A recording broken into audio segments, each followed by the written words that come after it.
우리 은혜 받으실 하나님의 말씀은 고린도후서 4장 1절에서 6절의 말씀입니다. 그러므로 우리가 이 직분을 받아 긍휼하심을 입은 대로 낙심하지 아니하고 이에 숨은 부끄러움의 일을 버리고 속임으로 행하지 아니하며 하나님의 말씀을 혼잡하게 하지 아니하고 오직 진리를 나타내므로 하나님 앞에서 각 사람의 양심에 대하여 스스로 추천하노라. 만일 우리의 복음이 가리었으면 망하는 자들에게 가리워진 것이라. 그 중에 이 세상의 신이 믿지 아니하는 자들의 마음을 혼미하게 하여 그리스도의 영광의 복음의 강체가 비치지 못하게 함이니 그리스도는 하나님의 형상이니라. 우리는 우리를 전파하는 것이 아니라 오직 그리스도 예수님의 주 되신 것과 또 예수님을 위하여 우리가 너희의 종 된 것을 전파함이라. 어두운 데에 빛이 빛이라 말씀하셨던 그 하나님께서 예수 그리스도의 얼굴에 있는 하나님의 영광을 아는 빛을 우리 마음에 비추셨느니라. 아멘. 고린도후서 4장은 바울이 왜 끝까지 사역을 포기하지 않고 복음을 붙들 수밖에 없었는지를 우리에게 말씀해 주고 있습니다. 성경에 나오는 많은 인물들 가운데 바울처럼 고난을 많이 겪은 인물이 있을까 싶을 정도로 고난이 있었어요. 따라다니며 복음을 전파를 방해하는 그러한 십자가의 원수들이 있었습니다. 늘 비방 그리고 중상과 모략의 속에 있었어요. 매를 맞았고 옥에 갇혔고 그리고 결국은 로마에서 순교하는 그런 순교자가 되었습니다. 그럼에도 불구하고 사도 바울은 그 고난 가운데에서도 이 복음 전파 사역을 버리지 않고 이 믿음의 경주를 끝까지 안주할 수 있었던 것, 물론 하나님의 은혜였음을 우리는 말씀을 통해서 알 수 있습니다. 그러나 이 영광스러운 직분 또한 사도 바울은 놓지 않고 끝까지 붙들었다라는 것을 우리는 말씀을 통해 보게 되어진다라는 것. 3장에서 바울은 이미 말했어요. 참된 영광은 율법이나 사람에게 있는 것이 아니다라는 것, 오직 그리스도께 있다라고 말씀했어요. 율법 때문도 아니고 그리고 사람에게 인정받기 위해서가 아니라 그리스도께서 나를 선택하셨다라는 것, 그리스도께서 나를 위해서 십자가에 죽으셨다라는 것, 그래서 나는 그의 발자취를 따라가는 삶을 사는 것을 전혀 부끄럽지 않다라고 고백했고, 그렇게 살아낸 믿음을 완주한 사람이 바로 사도 바울인 줄로 믿습니다. 그래서 우리는 바울 서신을 읽을 때마다 바울의 삶이 우리의 삶 속에 나타나는 그러한 열매 맺는 저와 여러분 되기를 축원드리겠습니다. 여러분들, 이 고린도 교회 안에서는 예수께서 사도 바울을 세우셨다라는 것을 받아들이지 않는 그러한 사람들이 있었어요. 처음에는 없었는데 이단 세력들이 들어와서 교회의 질서를 흐트러뜨렸어요. 그리고 권위를 무너뜨렸어요. 그리고 사도 바울은 진짜가 아니다라는 식으로 중상했고 모략했음을 보게 되어집니다.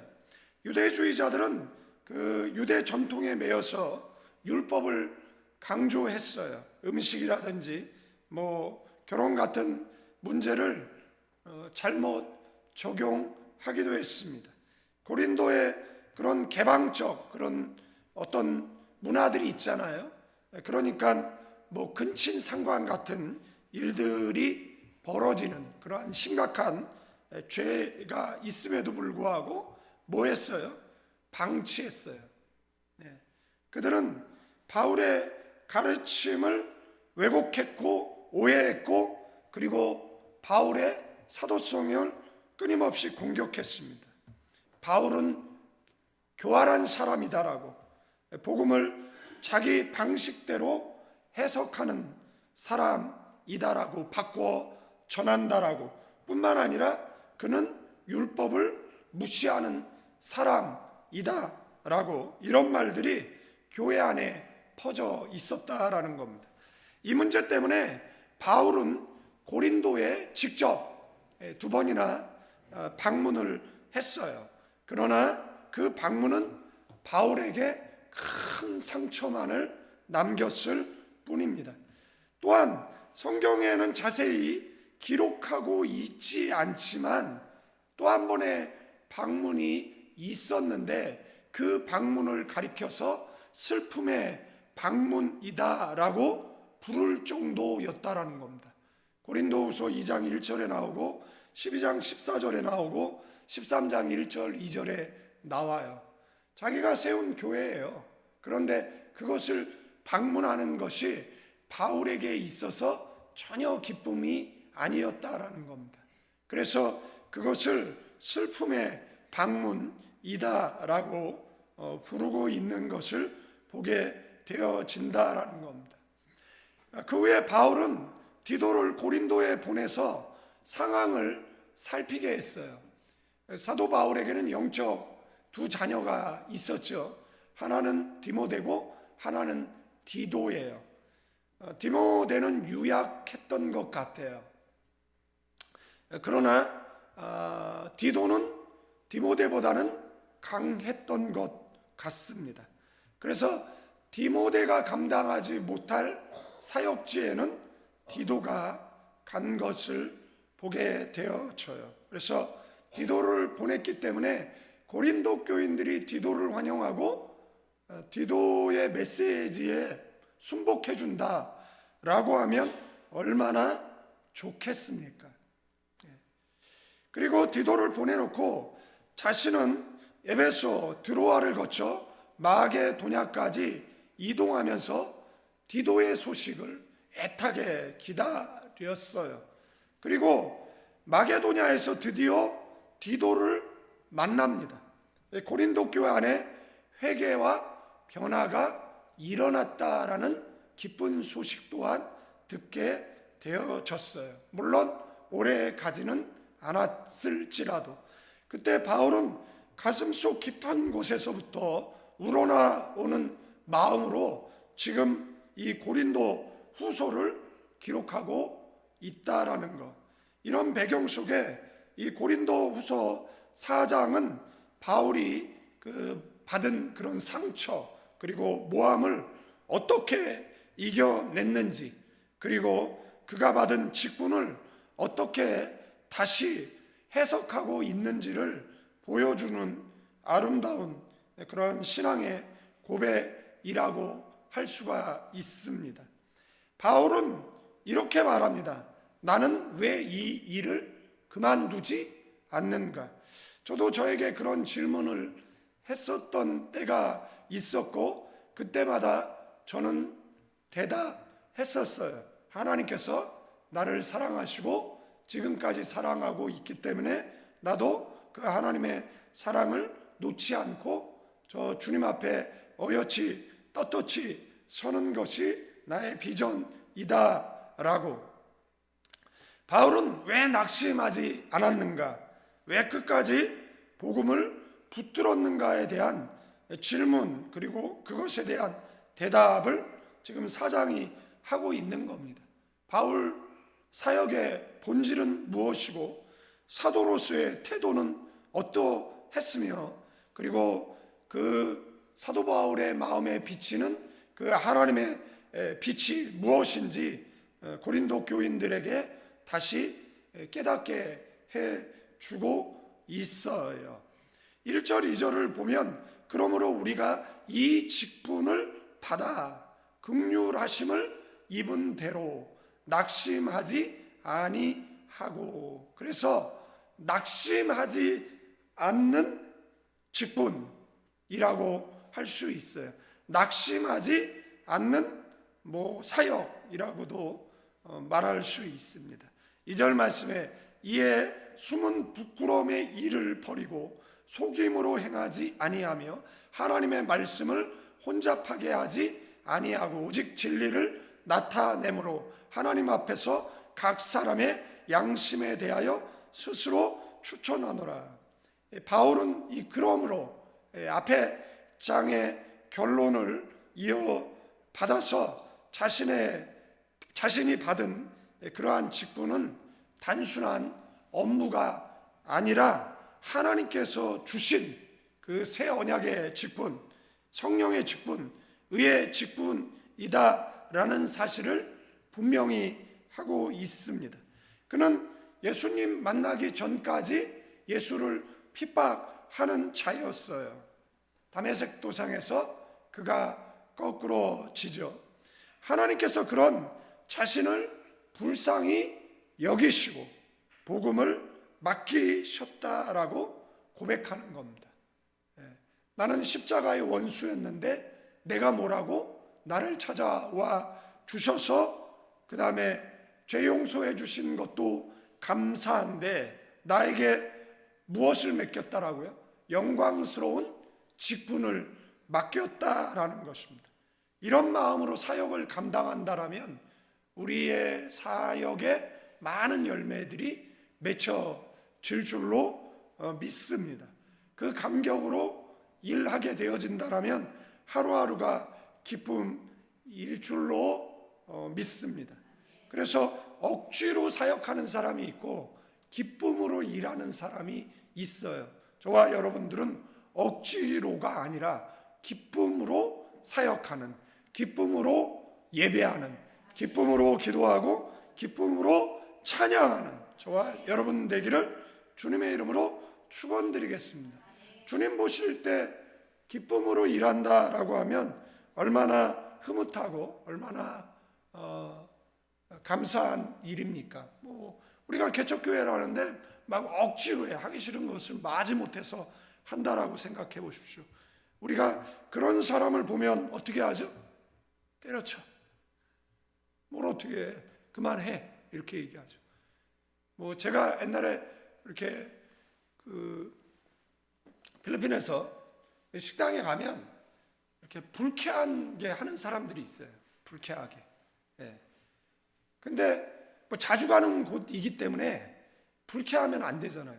그러니까 손님들 오면은 그 옆에 있는 그 호텔 커피숍을 자주 가요. 왜냐면은 그 회원 가입하면 스타벅스보다 싸거든요. 그런데 안 갈 곳이 아니잖아요. 다른 곳이면 모래에 있는 곳이면 안 가도 되는데 거기는 손님들이 거기 묵고 그 다음에 거기서 자주 대화를 해야 되는 곳이기 때문에 자주 가요. 그런데 대부분 이제 호텔 경영학과 출신 아이들이 OJT를 나와요. 그런데 필리핀에서 호텔 경영학과를 다니는 애들은 대부분 경제적으로 그렇게 부족하지 않은 애들이에요. 그래가지고 대부분 거기 OJT 오는 애들은 대부분 있는 집 그 아이들이에요. 그런데 유독 불친절한 애들이 있어요. 유독. 그런데 거기는 하도 가니까 매니저하고도 친하고 거기 직원들하고도 친하거든요. 그러면은 너무 불친절하면 얘기하죠. 야, 너 이거 행복하지 않은데 너 왜 이 일을 하냐? 그러면 이제 걔가 꼭 하는 이야기가 있죠. 네가 뭔데? 네가 뭔데? 나는 아무것도 아니죠. 그러나 너의 그 불친절이 나도 기분 나쁘게 하고 그럼 너도 행복하지 않으면 하면 안 되잖아요. 제가 말하는 이유는 뭐냐면 태도를 바꾸라는 겁니다. 태도를. 여러분들 제가 설교를 하면서 아유 오셨네요. 날도 추운데 잘 오셨어요. 안 오면 또 제가 욕하겠죠. 이러면서 설교를 막 건성건성하고 막 그런다고 생각해 보십시오. 그러면은 얘기하겠죠. 하나님 집사님이, 목사님, 예? 그 설교하는 게 행복하지 않으세요? 그러면은 왜요? 그러면 행복하지 않으면 하지 마세요. 목사님 행복하지 않은데 그거 듣고 있는 우리도 힘들어요. 그렇게 이야기할 수 있잖아요. 그렇게 얘기는 안 하는 거지만 또 그렇게 얘기했다라고 믿고 계시면 또 예배 마치고 왜 그랬대? 저거 몇 년 갈 텐데. 여러분들 그렇잖아요. 막 설교하는데 막 이러고 쳐다보고 있고 뭐 절 쳐다보지도 않고 그러면은 불편하잖아. 옆 사람에게 목사님 불편하게 하지 말자. 인사하세요. 네?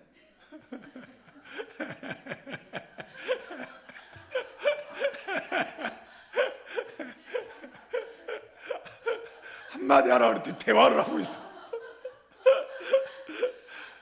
그잖아요. 목사도 뭐 성도 불편하게 할 수 있죠. 예, 뭐 하여간 그렇습니다. 그러니까 여러분들 이 일이 우리를 행복하게 해야죠. 그래야 하나님이 기뻐하시는 일이잖아요. 예배하는 게 행복이고 찬양하는 게 기쁨이고 기도하는 게 감사해야 될 줄로 믿습니다. 아멘. 그런데 이런 직분을 하나님께서 뭐예요? 자신에게 맡겼다라는 거죠. 그러니까 굉장한 프라이드를 갖고 있는 거예요. 누구는? 바울은 이런 나에게 우주 만물의 창조자 되시는 하나님께서 나를 하늘나라 대사로 임명했다라는 거예요. 그러니까 너네가 중상을 하던, 너네가 모욕을 하던, 너네가 나를 핍박하던 나는 이 거룩한 사역을 놓지 않아. 나는 이 직분을 놓지 않아. 나는 어떤 상황 가운데서도 뭐하지 않는다라는 거예요? 낙심하지 않겠다라는 선언이에요. 아멘. 여러분들도 사도 바울과 같이 나는 절대 낙심하지 않는다. 절망하지 않는다. 아멘. 여러분들 예수 믿는 사람들이 안 하는 것 몇 가지 있잖아요. 그 중에 하나가 뭐예요? 절망하지 않습니다. 아멘.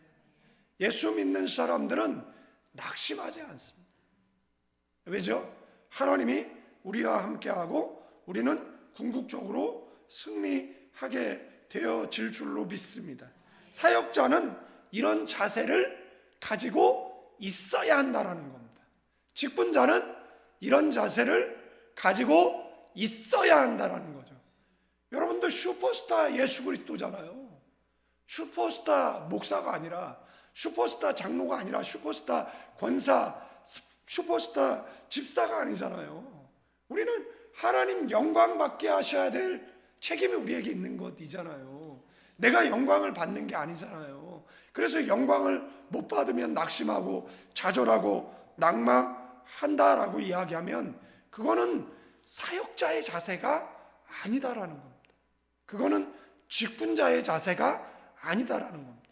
그거는 권사 장로 집사의 자세가 아니다.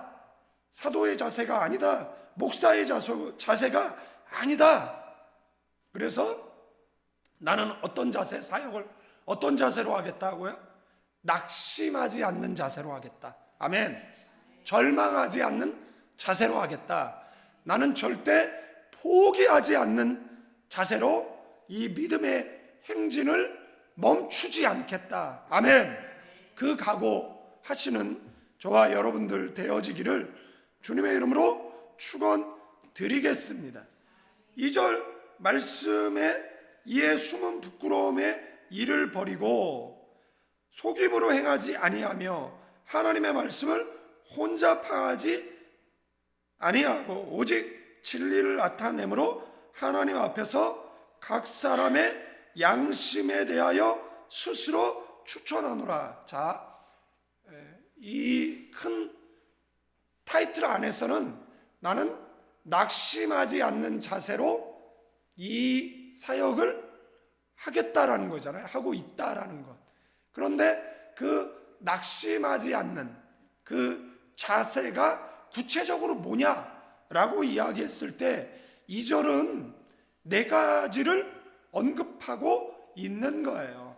낙심하는 사람은 어떻게 사역을 하느냐라는 건 숨기는 죄가 있어요. 속이는 사역을 해요. 그리고 복음을 명확하게 진홍빛 선명한 핏빛 색깔로 전하는 것이 아니라 오히려 혼잡하게 만든다라는 겁니다. 이 구체적으로 좀 살펴보면 첫째 뭐지요? 숨은 부끄러움의 일을 버리고, 그러니까 사람 안 보이는 곳에 숨겨놓은 뭐가 있는 거예요? 부끄러운 일? 이것이 없다는 겁니다. 여러분들은 교회 나와서는 거룩한 권사님, 거룩한 집사님, 거룩한 목회자, 성도들을 대하잖아요. 그런데 교회가 아닌 성도들이 보지 못하는 그곳에 무엇이에요? 부끄러움을 숨겨두고 있다가 그것이 들키면 어떻게 되는 것이죠? 무슨 방산 회사 하는 사장님이 교회 장로님이신데 이분이 뭐 군수업도 하지만 이분이 엔터 사업도 하는 거죠. 그런데 그 사람이 그 자기가 운영하는 엔터 회사에 속해 있는 배우에게 협박성, 너 하나쯤이야? 죽이는 건? 뭐 이렇게 통화하는 게 유출이 된 적이 있어요. 여러분들 생각을 해보세요. 그분은 교회에서 장로님이시잖아요. 그분은 거룩한 직분을 가지고 계신 것이잖아요. 그런데 그분에게는 뭐예요? 숨은 부끄러운 일이 있는 거예요. 여러분들 우리가 그런 자세로 사역을 한다라고 생각을 해보십시오. 그런 자세로 목사, 그런 자세로 장로, 그런 자세로 권사, 그런 자세로 집사, 그런 자세로 성도라고 한다라고 생각해 보십시오. 사도 바울은 뭐라고 이야기하는 거예요? 숨은 부끄러운 일을 뭐 했다라고요? 버렸다라고. 나는 숨은 부끄러움이 없다라는 선언이에요. 누가요? 사도 바울이요. 여러분들 혼자 있을 때 여러분들은 무엇을 보고 무엇을 듣습니까? 그때 나는 스스로 나에게 말해야죠. 나는 성도라는 것, 사람 눈이 아니라 주님 앞에 부끄러운 것은 끊어야 되고 내려놓아야 된다라는 것이에요. 그래서 은밀한 자리에 부끄러움을 내버린 사람, 이 태도로 뭐 하겠다라는 거예요? 여러분들 이것이 드러날 때 절망하는 거예요. 그래서 사도 바울은 뭐예요? 낙심하지 않겠다, 절망하지 않겠다. 왜 나는 낙심 안 하고 나는 왜 절망 안 하느냐라고 이야기했을 때 나는 숨겨진 부끄러움을 버렸다라는 겁니다. 여러분들 숨겨진 부끄러움을 십자가 아래 내려놓는 이 시간 되어지기를 축원드리겠습니다. 두 번째 뭐죠? 속임으로 행하지 아니하며. 여러분들 속임이라는 단어는요, 사탄이 하와를 미혹할 때 사용된 단어와 같은 뿌리를 가지고 있습니다. 바울은 복음을 위해서 어떤 술수를 쓰지 않겠다라는 겁니다. 사람을 조종하려 하지 않겠다라는 겁니다.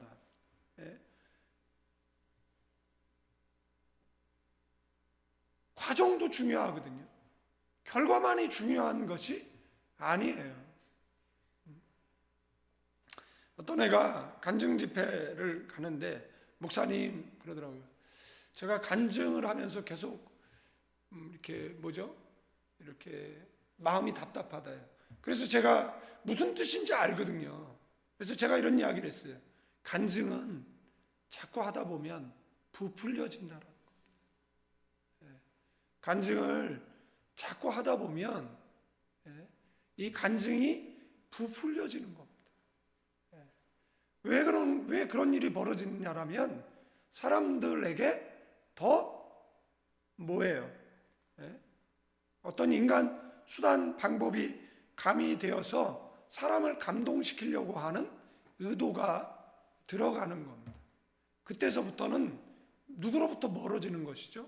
하나님으로부터 멀어지는 속임이 들어가는 것이다라는 겁니다.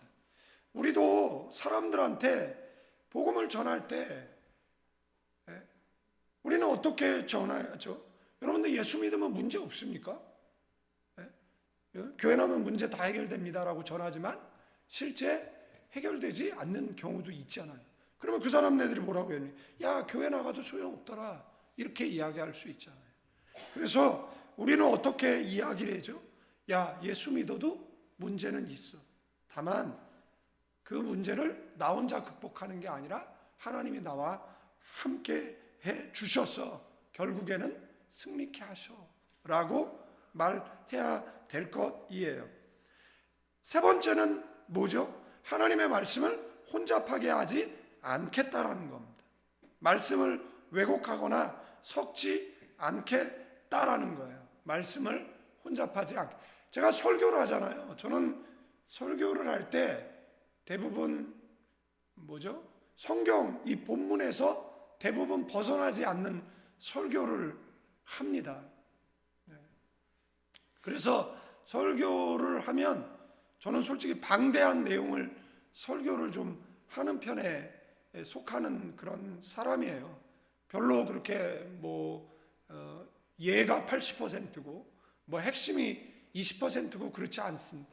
저는 대부분 원어 설명하고 의미 설명하고 그 전체적인 내용을 한 95% 설명하고 한 5%는 조금 이해가를 쉽게 하기 위해서 그 범주에서 벗어나지 않는 범위 내에서만 좀 설명을 드려요. 그런데 간혹 유혹을 받을 때가 있어요. 그래서 무엇인가 말씀에다가 섞어서 그러면 사람들이 더 잘 집중하고 더 은혜를 받지 않을까라는 그런 생각을 가질 때가 있어요. 그래서 실제 한국교회 안에 복음 플러스 번영신학, 그죠? 성공이라는 그 이름의 그 기복신앙이 이렇게 섞여져 있는, 그래서 예수 잘 믿으면 명문대 가고 예수 잘 믿으면 부자 되고 그러면 명문대 못 가고 좀 어렵게 살면 예수 잘 못 믿는 건가요? 아니잖아요. 그렇지 않잖아요. 제가 여러분들 헌금 잘하시면 대박 날 겁니다. 이렇게 설교를 하면 설교 메시지에다 뭘 섞은 겁니까? 기복신앙 그리고 플러스 번영신학을 섞은 것이잖아요. 또 복음에다가 율법을 섞어서 수협에 안 맞으면 벼락 맞습니다. 또 안 나온 사람들 듣고 나서 놀래가지고 주일 3번 안 나오면 그게 예수 믿는 거예요? 안 믿는 사람이에요? 그래서 자꾸 사람들을 율법적으로 조종하고 통제한다라고 생각을 해보십시오. 그러면 안 되잖아요. 우리는 교회 나와 예배하는 이유가 뭐죠? 하나님의 은혜가 감사해서. 저는 36년째 교육자 생활을 했지만 그 이전에도 제가 할 수 있는 최선 수예배, 금요예배, 새벽 예배 열심히 근데 그 율법적으로 다녔던 때도 있죠. 그러나 대부분 주의 은혜가 감사해서 요즘 새벽 예배 나오는 것도 기도할 제목들이 있는데 특별히 달리 시간 내서 작정해서 기도하기도 그렇고, 왜냐하면 개척교회 하니까 기도원 가서 저 40일 좀 금식하고 올 테니까 교회 잘 지키고 계세요. 그러고 돌아왔더니 아무도 없어. 그래서 제가 지금 못 가고 지금 계속 지키고 있는 거잖아요. 불꽃 같은 눈동자로. 어디 갈까봐. 그러니까 그러지는 못하니까. 그래서 새벽에 나와서 뭐 하는 거죠? 기도 하는 거죠. 여러분들도 기도하시고. 네. 네 번째 태도는 뭐죠? 진리를 오직 진리를 나타내겠다라는 겁니다. 바울은 복음을 타협하거나 희석시키지 않았어요. 오직 진리만을 그대로 전했어요.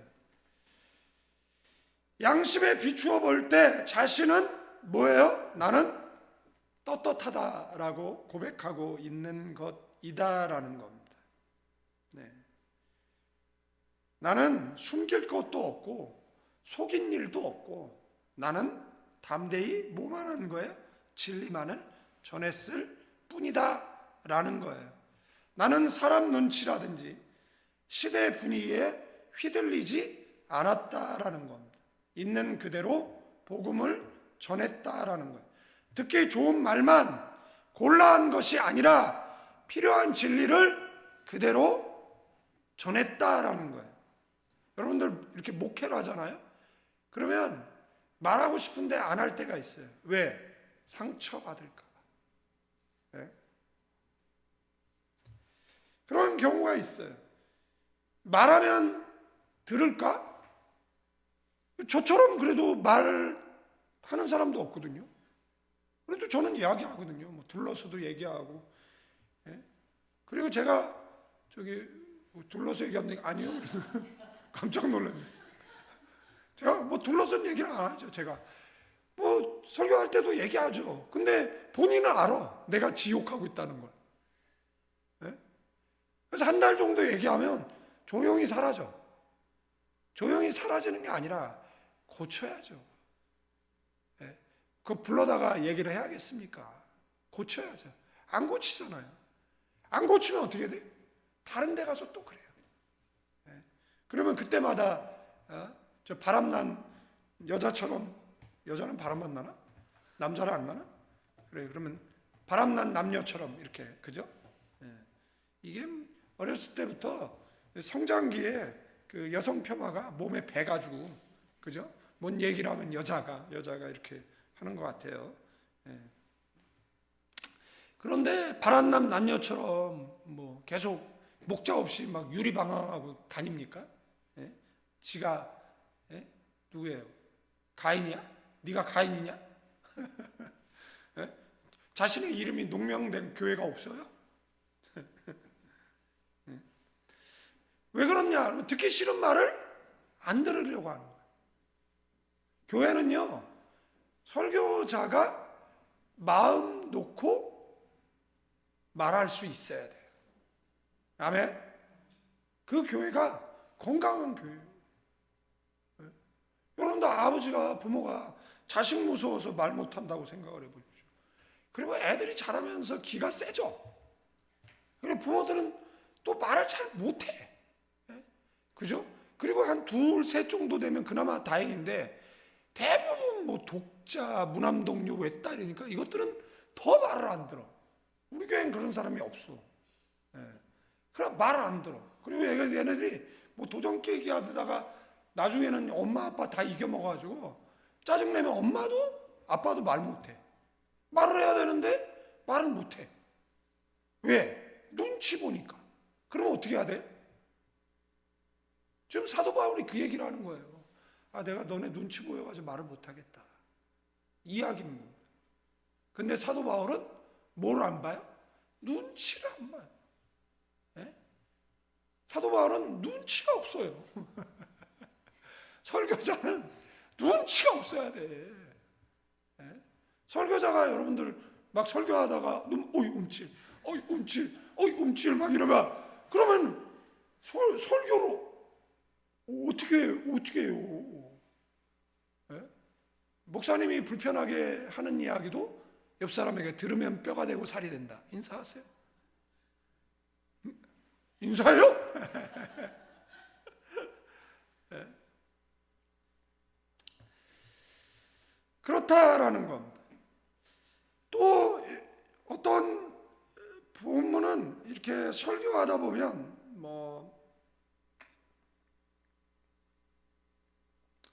좀 넘어갈게요. 이 네 가지를 좀 정리하면 사역자는 이거는 우리에게 주신 하나님의 말씀이잖아요. 목사에게만 준 게 아니잖아요. 고린도 교인에게 준 거잖아요. 그러니까 이 말씀은 여러분에게, 저에게 주신 말씀이잖아요. 우리에게 뭐가 없어야 돼요? 숨기는 것이 없어야 돼요. 부끄러운 것이 없어야 돼요. 회개로 은하의 보좌 앞에 나갑시다. 두 번째는 뭐죠? 속이는 게 없어야 돼요. 세 번째는 뭐죠? 섞지 말라라는 거예요. 그러니까 말씀이 가라는 데 가고 멈추라는 데 멈춰야 되는데 내가 약해. 근데 이거를 핑계 대지 마세요. 하나님, 제가 잘못했습니다. 제가 신앙이 유약합니다. 하나님 도와주셔서 건강한 믿음 갖게 해주세요 라고 기도를 해야지. 자꾸 왜 성경으로 변명을 합니까? 그럴 필요는 없잖아요. 그러면 죄인이 의인이 되는 건 아니잖아요. 그 다음에 네 번째는 뭐죠? 그냥 그대로 진리를. 설교자가 이제 이렇게 설교를 하면 정죄받을 때가 있거든요. 제가 이제 지금은 이제 천사 같은데 옛날에는 이제 혈기가 많았어요. 그러니까 이제 왜 그래요? 아니 이상하게 남편들 없으면 다 신났네. 우리 김장훈 집사님 출장 가셨다고 아주 신이 나셨어. 물 만난 고기가 되셨네. 예? 까먹었잖아요. 뭔 얘기했지? 예? 아니, 몰라서 묻는 줄 알아요? 내 집중하고 있는가 해서 물어보면. 예? 그러면 여러분들 혈기 내면 안 됩니다. 예? 하나님께서는 온유한 자가 땅을 차지하신다 그랬어요. 이렇게 제가 설교를 했다 그래보세요.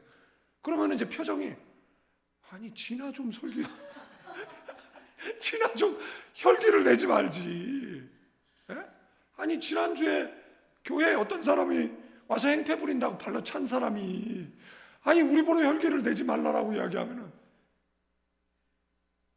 그러면 여러분들 사탄이 야야야야 너나 이런 정죄를 해요. 근데 여러분 아셔야 될 게 설교자는 그대로 전해야 돼요. 아시겠습니까? 제가 혈기가 많아도 성경은 뭐라고요? 온유한 자가 땅을 차지한다 라고 했으니까 온유해야 됩니다 이렇게 설교를 해야 돼. 그러면 여러분들은 어떻게 받아야 돼요? 아멘 이렇게 받아야 돼요. 근데 앉아가지고 아이고 니나 그죠? 설교 시간 내내 앉아가지고 니나 예? 아이고 그거는 아멘인데 그건 노멘이다 이러고 앉아있어 봐. 예? 그러면은 무슨 은혜가 있겠어요?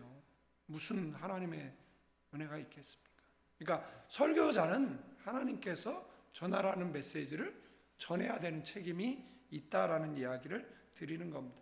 우리 3절, 4절, 5절을 읽어볼까요? 만일 우리의 복음이 가리었으면 망하는 자들에게 가리워진 것이라 혼미하게 하여 그리스도의 영광의 복음의 광채가 비치지 못하게 함이니 하나님의 형상이니라. 우리는 전파하는 것이 아니라 오직 그리스도 예수의 주되신 것과 또 예수님을 위하여 우리가 너희의 종된 것을 전파함이라. 바울은 모든 사람에게 똑같이 보이는 것이 아니다라는 거예요.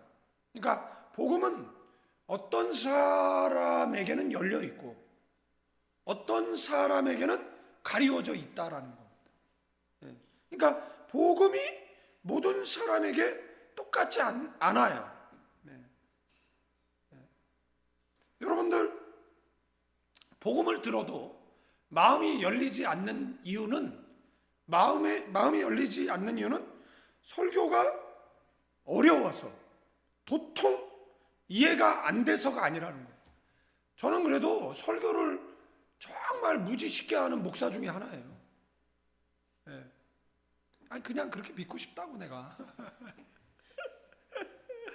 그런데 마음에 뭐가 덮여 있는 거예요? 수건이 덮여 있는 거예요.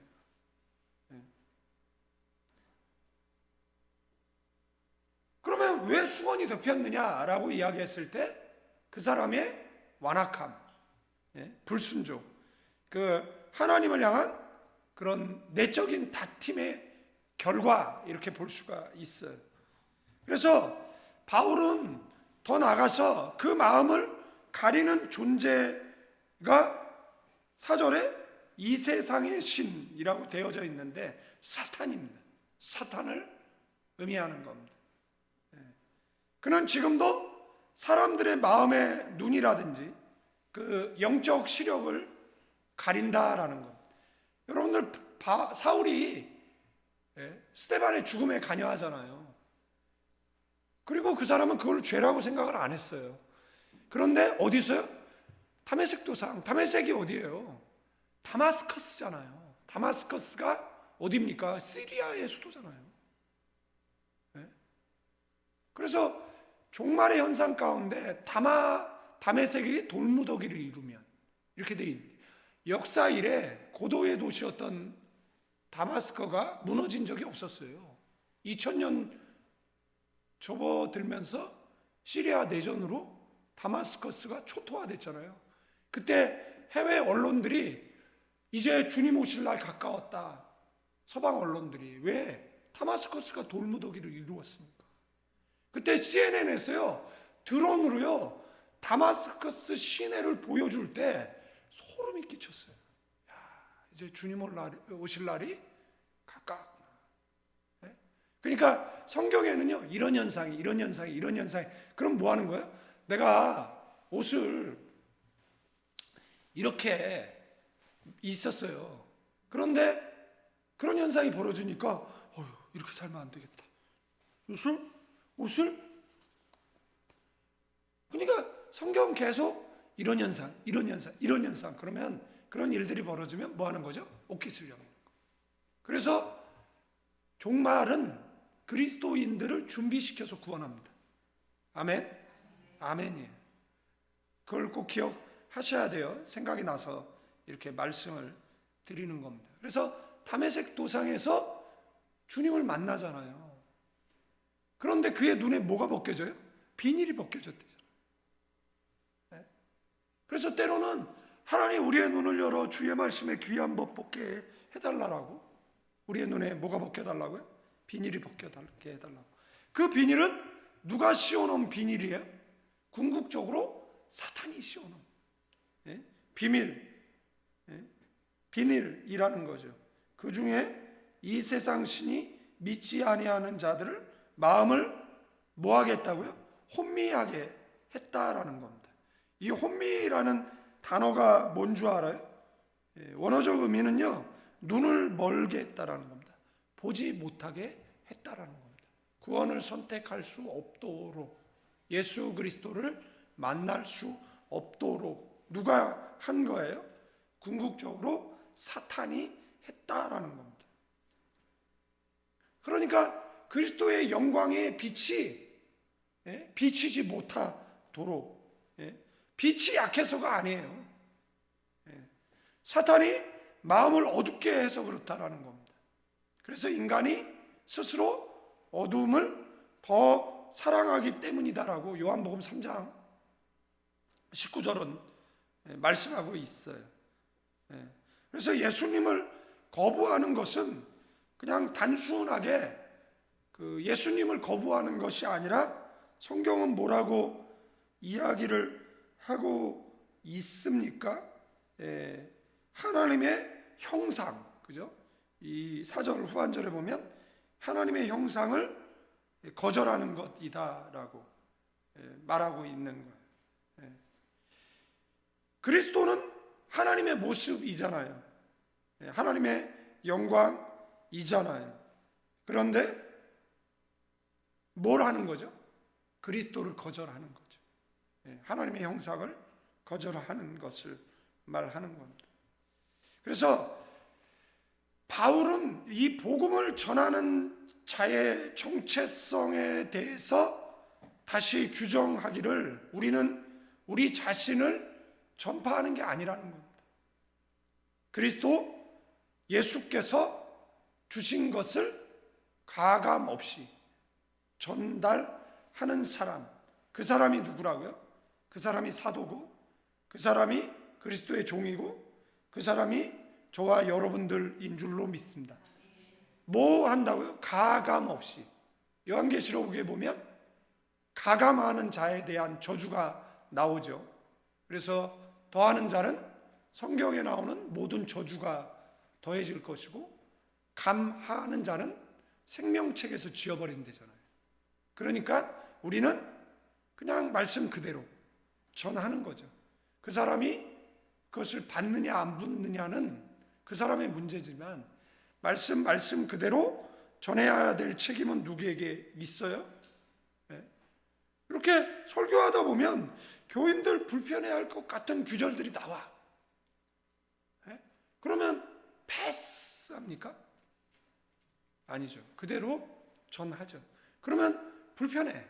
듣는데 자기 두고 하는 것 같고 불편해. 그러면 어떻게 하죠? 이별의 말도 없이 안녕? 고쳐야지. 네? 그 무례한 거잖아요. 네? 그래도 살아온 세월, 만나온 세월이 있는데. 6절 다 같이 읽습니다. 시작.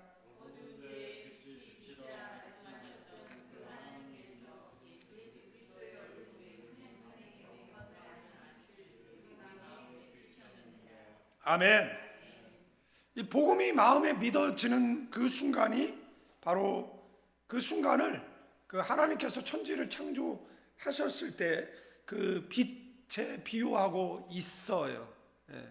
태초는 원래 흑암 속에 있었잖아요. 그런데 우주 만물의 창조자 되시는 하나님께서 빛이 있으라 말씀하셔서 이제 빛이 생겼어요. 그래서 어두운 데에 빛이 비추라 말씀하셨던 그 하나님께서 예수 그리스도의 얼굴에 있는 하나님의 영광을 아는 빛을 우리 마음에 비춰 주셨느니라. 우리도 한때는 마음에 뭘로 가득 차 있었습니까? 어둠으로 가득 차 있었어요. 그래서 하나님을 몰랐어요. 죄를 깨닫지 못했어요. 예수 믿고 나서 달라진 것 중에 하나가 뭐였느냐라면, 예수 믿기 전에는 싸움 많이 하잖아요. 학교 다닐 때 뭐 싸움 하잖아요. 그리고 주님을 인격적으로 만난 이후에는 그 사람이 하나님의 형상으로 지음받은 사람이라는 것을 깨닫잖아요. 예수 믿기 전에 아내한테 함부로 하고, 남편한테 함부로 하고, 자식에게 함부로 하고, 막 부모에게 함부로 하다가 예수 믿으면 뭐 어떤 다툼이 있었는데 그 상대가 잘못을 해가지고 이제 다툼이 생긴 거예요. 그래서 결과적으로는 이제 잘못을 인정하고 사과를 받았어. 근데 불편해. 예수 믿는 사람. 왜 불편하죠? 식당에 갔는데 바퀴벌레가 나온 거예요. 음식물에. 그래가지고 우리 천사, 우리 김종필 목사랑 둘이 앉아가지고 그래서 그 라면집을 갔는데 직원을 불렀어요. 근데 먹다가 이제 나온 거예요. 이 봐라 그랬더니 이걸 또 가져가려고 그래. 놔둬라. 놔두고 그럼 어떻게 하냐. 그래서 다시 해와라. 그잖아요. 그랬는데 다시 해왔어.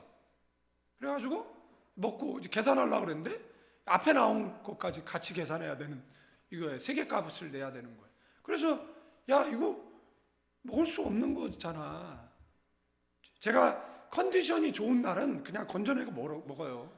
왜 그러냐면 저희 어머니도 식당을 하셨고 저희 큰 누님도 지금 일본에 계신 누님도 식당을 하고 있기 때문에 제가 이렇게 식당 가서 이렇게 투정하고 그러면 저희 누나가 야 엄마도 식당 했는데 네가 그러면 되냐, 식당 힘들어. 그래서 그 다음서부터는 저는 대부분 그냥 머리카락이 나와도 그냥 건져서 먹고 그냥 대부분 그렇게 그냥 불편하게 안 해요. 근데 다 같이 먹는데 머리카락이 꼭 나한테만 나오잖아요. 그러면은 꼭 다 알도록 시끄럽게 떠드는 사람 있잖아요. 그냥 조용히 건져내고 먹던가 그냥 조용히 안 건져내고 먹지 말던가 이렇게 하시고, 다른 사람 밥 먹는 밥맛까지 떨어지게 하면, 자, 옆 사람 밥맛 떨어지게 하지 맙시다. 예? 그러면 안 되잖아요. 예? 그런데 제가 그날 컨디션이 좀 안 좋았어. 예? 그래가지고 이제 뭐라 그랬죠. 그랬더니 그러면 두 개 값만 내고 가래. 아니, 그 당연한 건데. 근데 옆에 있는 우리 천사, 우리 김종필 목사가 저한테 뭐라 그랬냐면, 그냥 3개 값 내요. 그래서 내가 열받아. 그걸 왜 내냐고. 예?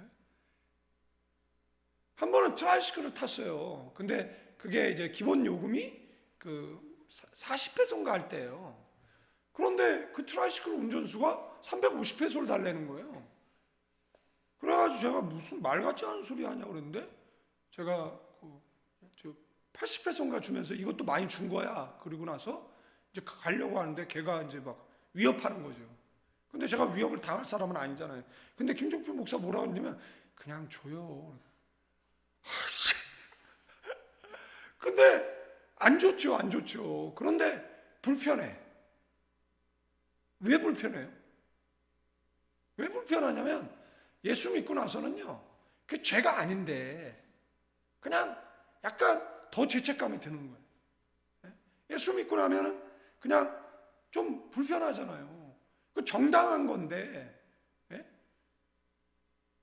화내면 화낸 게 부끄럽고 뭐 그런 거잖아요. 그래서 예수 믿고 나서 뭐가 변했냐라고 얘기했을 때, 옛날에는 죄처럼 여기지 않는 것들이 이제는 죄로 여겨지는 것이잖아요.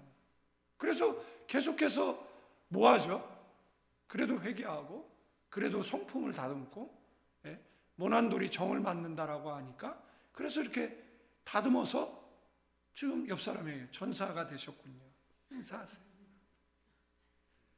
차마 그 말을 못하겠다. 여러분들, 빛은 단순한 깨달음이 아니에요. 그 빛은 예수님이 하나님의 아들이고 구주라고 알게 하는 은혜의 빛인 줄로 믿습니다. 이 빛이 우리에게 비춰질 때 우리의 인생은 달라지는 거예요. 어둠은 물러가고 영혼이 살아나고 구원의 확신이 생기는 줄로 믿습니다. 바울은 우리가 예수님을 믿게 된 것은 우리가 똑똑해서가 아니라 하나님께서 우리 마음에 무엇을 비춰주셔서 은혜의 빛을 비춰주셨기 때문이다라는 겁니다. 그래서 뭐 할 것이 없어요? 자랑할 게 없죠. 이 은혜 때문에 우리는 뭐예요? 또한 이 은혜를 받은 자고, 또한 이 은혜를 전해야 되는 자인 줄로 믿습니다. 이것은 우리에게 맡겨진 어떤 자격이 아니라 하나님의 긍휼히 여겨주셔서, 불쌍히 여겨주셔서 맡겨주신 사명이다라고 볼 수가 있습니다. 그래서 사도 바울이 뭐라고요? 나는 이것을 놓을 수 없어. 아멘. 나는, 우리 그렇게 기도하잖아요. 주님, 제가 주님 잊어도 주님 저 잊지 말아주세요. 이렇게 기도하거든요, 저는. 그런데 주님, 제가 주님 손 놓더라도 주님 제 손 놓지 말아주세요. 뭐 이런 기도를 하잖아요. 그런데 그래서 신앙이 성숙하면 주님 이 붙잡은 옷자락을 놓지 않겠습니다. 혈루증 앓는 여인이 기어서 주님의 옷자락을 만졌을 때 놀라운 은혜의 역사가 일어났던 것, 우리는 기억할 것입니다. 그래서 사도 바울은 나에게 빛을 비춰주셨고 나는 이 빛을 전하는 그런 사명을 주셨는데 내가 어떻게 이 거룩한 사역을 놓겠느냐라는 겁니다. 제가 말씀드리잖아요. 목사하세요. 그러면 그거를 마치 하면 안 되는 것을 하라고 이야기하는 것처럼 듣는 사람들이 있어요. 우리 교회는 그런 사람들이 없는데 우리는 뭐 다 아멘하고 상황과 환경을 보고 언제 신학교로 갈까 눈치만 보고 있는 거잖아요, 다들. 그죠? 대답을 해요. 그래도 집안에 하나는 그잖아요, 제물로. 뭐 집안에 대를 잇는 충성으로 취해요.